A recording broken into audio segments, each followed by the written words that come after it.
Dito, aalamin natin kung paano kunin ang Laplace transform ng isang function, pati na rin ang inverse Laplace transform in a way na hindi kailangang magsulat ng solution. Ang kailangan lang ay gumamit ng calculator. Meron kasing numerical integration capability ang calculator. Sabi sa manual, nagko-compute ng definite integral ang calculator gamit ang Gauss-Kronrod method. Ang Laplace transform kasi is just a definite integral. Ito ang definition.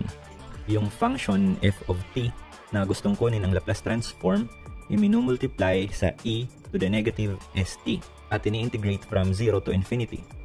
Ang result is some other function of s. So ang f of t na transform to f of s. Kaya sanang computein ng calculator ang integral na to except walang infinity sa calculator. So ang gagawin lang ay palitan ang infinity with a large number n. Gaano kalaki dapat o pwede bang maliit lang si n? Pag-uusapan natin yan dito. Ngayon may isa pang parameter sa integral, yung s. Constant ito relative sa integration na with respect to t. So palitan lang siya ng some constant value, say is 0. Ang result is an approximation of f of s0. Ang susunod na gagawin ay computein din ang f of s0 ng lahat ng choices. Clearly, mag-work lang ang technique na to for a multiple choice question exam. Anyway, ang choice na ang f of s0 nag-match sa integral, yun ang tamang sagot.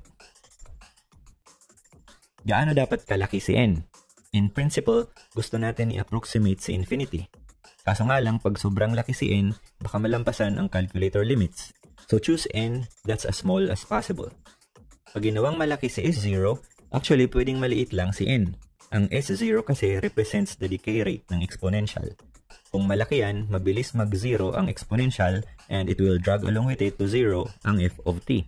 So ang integrand will go to 0 fast. At small values of t, practically 0 na ang integrand at konti na lang ang magiging contribution nito sa buong integral. Dahil dito, hindi na kailangang malaki si n. Pag 5 si s0 at t equals 1 pa lang, halos 0 na ang exponential. So n can be as small as 1. But to be safer, gawin natin yung 2. This is definitely nowhere near infinity, pero mag-work yan.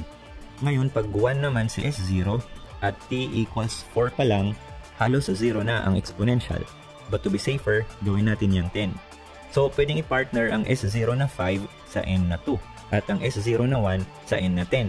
Sa dalawang to, may advantage ang s0 na 1 kasi gagamitin yan sa pag-compute ng f of s0 ng mga choices and mas madaling mag-compute kung maliit lang ang number na gagamitin.